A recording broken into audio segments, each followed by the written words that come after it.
Assalamualaikum halo sob, bertemu lagi dengan channel PBP Movies. Saya akan menceritakan ringkasan film secara point by point. Sebelum itu, jangan lupa untuk subscribe ya, supaya channel ini bisa berkembang dan bisa memberikan pencerahan untuk Anda pecinta film.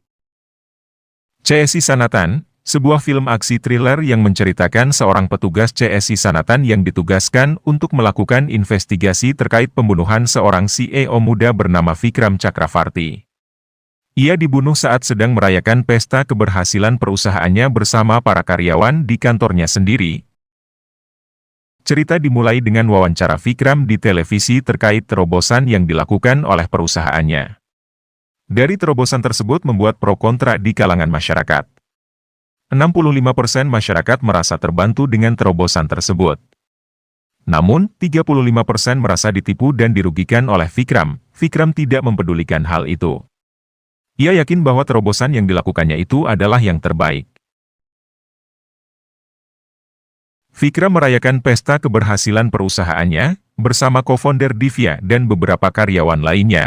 Di tengah pesta, seseorang memasukkan obat bius di dalam minuman dan membagikannya kepada para karyawan. Tiba-tiba, mereka pun jatuh pingsan.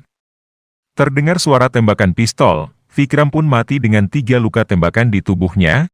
Seorang office boy terbangun mendengar suara tembakan. Ia kaget karena bosnya berlumuran darah. Kemudian ia segera menelepon 911. Pusat panggilan menyambungkannya kepada seorang polisi bernama Rudra. Rudra menelepon seniornya kemudian melakukan panggilan telepon dengan komisaris. Komisaris menyuruh kasus ini ditangani oleh petugas investigasi terbaik yang mereka miliki yaitu Sanatan. Senior polisi menyuruh Rudra memanggil Sanatan untuk melakukan investigasi. Sanatan adalah teman seangkatan Rudra saat pelatihan polisi. Berita kematian Vikram pun menyebar hingga diberitakan oleh TV nasional. Sanatan dan timnya mulai memasuki TKP dan menyelidiki semua barang bukti dengan sedetail-detailnya. Vikram pun dibawa ke lab forensik untuk diotopsi. Petugas otopsi menjelaskan terkait alasan matinya Vikram kepada para polisi. Kemudian, istri Vikram datang. Ia menjelaskan terkait kedekatan Vikram dan partner bisnisnya, Divya. Ia menuduh bahwa Divyalah yang kemungkinan telah membunuh Vikram. Sanatan pergi ke kantor Vikram dan memeriksa data 30 karyawan yang hadir di acara pesta tersebut. Salah satu di antaranya ternyata mantan pacar Sanatan bernama Sudiksa. Ke-30 karyawan itu ditanyai satu persatu alibi mereka. Dilihat dari bahasa tubuh mereka, akhirnya tersisa 5 karyawan yang dicurigai sebagai pembunuhnya. Yaitu Divya, Fawan, Lasha, Salim dan Sudiksa. Sanatan menginterogasi kembali ke-5 tersangka tersebut. Sampai di sini, belum ada yang terlihat mencurigakan. Ke-5 tersangka tersebut menjelaskan alibinya masing-masing. Namun, muncul nama baru, tersangka ke-6, yaitu Raja Fardan. Raja Fardan adalah seorang menteri yang juga salah satu pemilik saham perusahaan selain Vikram dan Divya. Sanatan dan tim pergi memeriksa lantai 1 dan 5 yang biasa dijadikan sebagai tempat pertemuan para owner.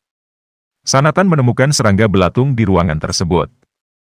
Menurut pengetahuannya, serangga belatung akan muncul jika ada mayat yang sudah membusuk hingga beberapa hari.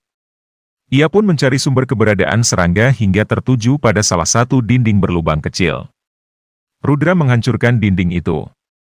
Ternyata ada satu mayat yang sudah membusuk di belakang dinding tersebut, misteri kematian bertambah 1. Sanatan mempunyai PR baru, ia mengatakan, investigasi sebenarnya akan dimulai sekarang. Mayat yang membusuk itu diotopsi. Dokter otopsi mengatakan, butuh waktu 2-3 hari untuk mengidentifikasi wajahnya. Agar benang penyelidikan bisa tersambung, Sanatan harus menginterogasi Raja Fardan. Namun Raja Fardan adalah seorang menteri yang kuat, akan sulit untuk menginterogasinya. Sanatan pun mencari cara lain, yaitu dengan meminta bantuan Menteri Dalam Negeri. Ia menjelaskan secara detail terkait investigasinya. Sanatan pun pergi ke rumah Raja Fardan atas persetujuan sang Menteri Dalam Negeri. Raja Fardan mulai menceritakan kedekatannya dengan Vikram. Sanatan terus menyudutkannya demi mengorek kebenaran dari mulut Raja Fardan. Sanatan memprovokasi emosinya. Raja Fardan pun mengalami serangan panik. Karena ketakutan, ia pun mengusir Sanatan dari rumahnya. Di perjalanan pulang, salah satu polisi memberitahukan bisnis usaha lain Raja Vardan yang bernilai miliaran. Sanatan pun meminta Chris untuk memeriksanya.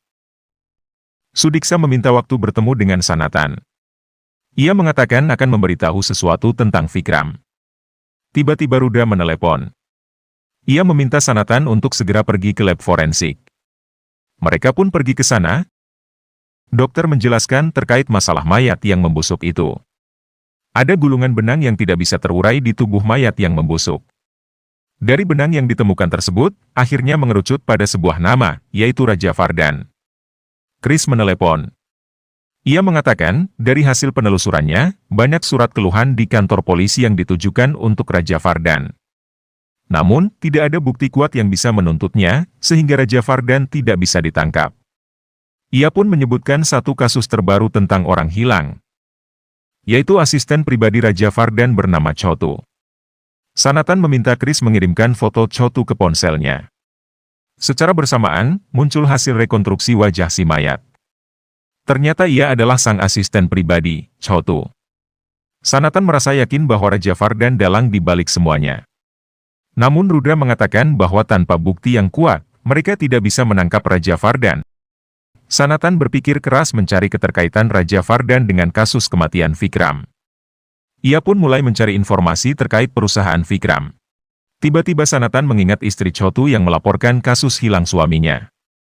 Esoknya, Sanatan menyuruh Rudra memanggil istri Chotu yang bernama Sirisha ke kantor polisi untuk dimintai keterangan. Sanatan mengorek informasi tentang Chotu dan Raja Vardan kepada Sirisha. Ia yakin bahwa Sirisha mempunyai informasi penting tentang Raja Vardan. Sirisha pun memberikan amplop berisi bukti yang terkait dengan Chotu dan Raja Vardan. Rudra membuka amplop tersebut. Ternyata isinya menunjukkan foto masa lalu Vikram dan Divya bersama Chotu dan Raja Vardan. Chris mengambil foto tersebut. Sanatan melihat ada gambar aneh di belakang foto tersebut. Ternyata sebuah potongan kode. Keempat foto tersebut digabung hingga menjadi sebuah kode RIS. Kode RIS tersebut menunjukkan informasi terkait penipuan yang dilakukan Vikram CS. Satu petunjuk ditemukan bahwa perusahaan yang dibuat Vikram, Divya dan Raja Vardan bertujuan untuk menipu banyak orang, terutama orang-orang miskin berdalih investasi Ponzi yang telah merugikan jutaan orang. Namun, misteri kematian Vikram belum terpecahkan. Apa sebenarnya motif Vikram dibunuh? Siapa pembunuh sebenarnya? Dapatkah Sanatan memecahkan kasus tersebut? Tonton selengkapnya di bioskop kesayangan Anda. Jangan lupa subscribe, like, komen dan share, untuk ringkasan film lainnya yang tentunya lebih seru lagi. Sampai jumpa.